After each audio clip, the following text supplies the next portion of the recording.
Welcome to Donmar TV News Channel. Ay kaugnay pa rin ang sa larangan naman ng politika, no? Handa raw ang puni ng Partido Demokratiko Pilipino, Lakas ng Bayan. Ito po yung PDP laban. Si dating Senador Ferdinand Bongbong Marcos Jr. bilang bagong miyembro ng partido. Sinabi ni PDP Laban Acting Secretary General na si Melvin Matibag na ito ay kung papayag daw si Marcos sa mga pinapatupad na panuntunan at prinsipyo ng partido. Isa lamang itong paraan daw ng pagpapalawak pa nila ng partido na sa kasalukuyan ay mayroong mahigit 100,000 ang miyembro nila. O narito inendorso daw ng partido ang tambalang Senator Christopher Bongo bilang Pangulo at Pangulong Duterte naman bilang Vice Presidente naman sa 2022 presidential elections. Samantala, hindi pa naman ikinukonsidera sa ngayon ng kampo ni Vice President Leni Robredo ang pagsuporta sa isang kandidato na tatakbo sa pagkapangulo. Sinabi ni Attorney Barry Gutierrez, ang tagapagsalita ni Robredo, na nanatiling bukas ang Vice Presidente na tumakbo bilang Pangulo ng bansa sa taong 2022.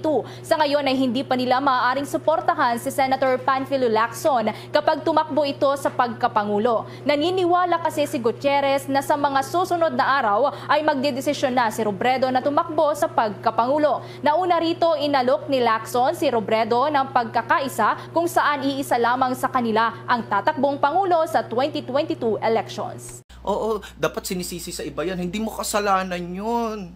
Oo, hindi mo kasalanan yun, Mayor. Oo. Tandaan mo yun. Huwag kang aamin, huwag kang kukan. Yung mga basher mo lang kasi, di ba? Oo.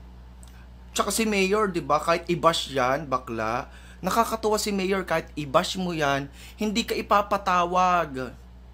Hindi ka ipapatawag sa office para mag-sorry, hindi ka aarestuhin ng mga pulis ng taga Maynila, tapos pupuntahan ka sa ibang lugar.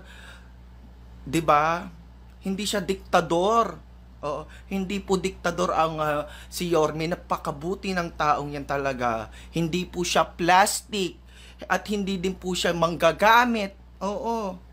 Talagang genuine talaga yung kanya pagtulong niya talaga. And ngayon lang talaga ako nakakita ng ganyang mayor, 'di ba? Na parang napakabuti, 'di ba? Magandang hangarin talaga, intention niya talaga. Oo. Tsaka alam mo 'yon, hindi yan namumulitika, bakla. Alam mo 'yon. Hindi siya namumulitika na para hindi siya nagpaparinig sa mga kung sino-sino, kagaya ng iba dyan, di ba? Paparinig. Siya talaga, kayang-kaya niya talaga na, alam mo yun, kung may nakita talaga, sasabihin niya talaga yan. Oo, ng diretsuhan doon sa tao. Hindi yan magpaparinig. Matapang yan eh. Tsaka, alam nyo ba yun? Hindi pa po pa-epal yan. Hindi pa epal si Mayor, no? Kaya ako sa kanya, unlike dun sa iba, di ba? Oo. Mapa-epal yung iba. Sa kanya, wala. Hindi ko nga nakikita sa TV yan, eh. Di ba? Na parang hindi nanghihimasok ng kung saan-saan, di ba? Oo. Kaya siya lang talaga yung mayor na nakita kong ganyan, tapos ayun, hindi nagpo-photo op. Oo, wala nga akong makita mga picture niya na mga photo op na tumulong siya, ganyan-ganyan. Walang grandstanding.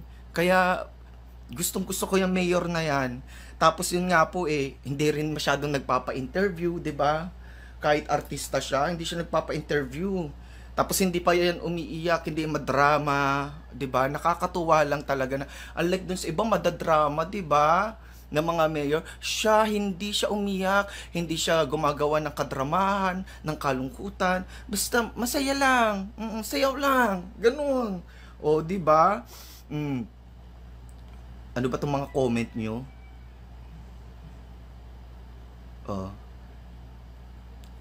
Napakasimpleng tao niyan talaga, bakla. Oo.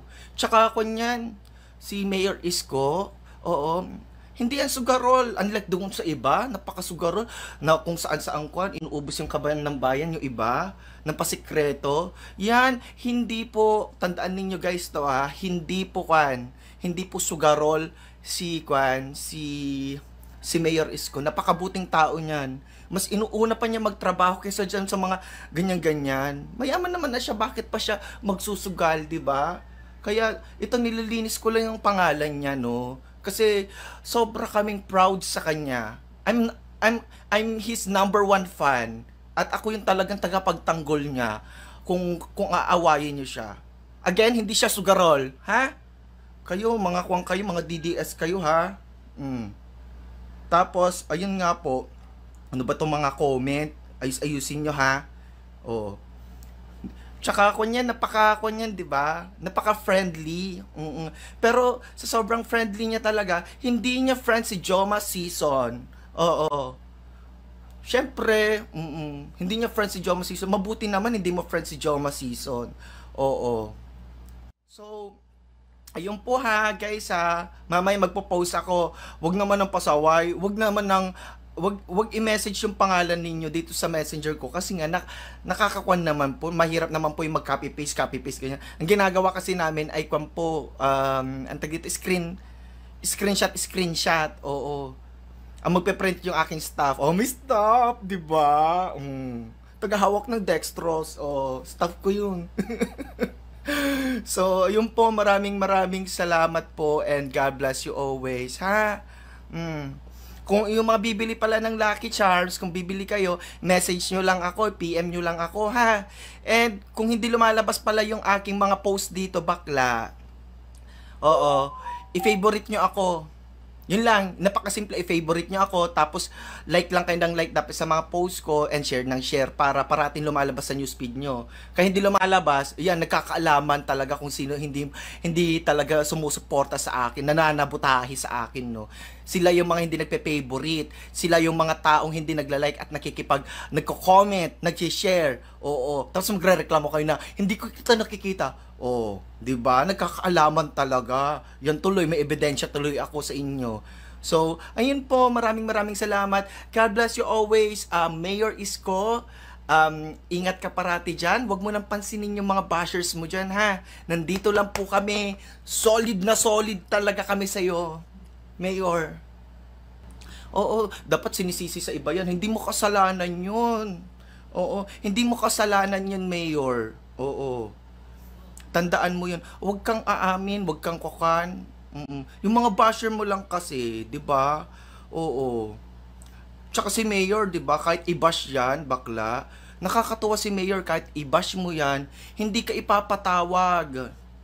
Hindi ka ipapatawag sa office para mag-sorry, hindi ka aarestuhin ng mga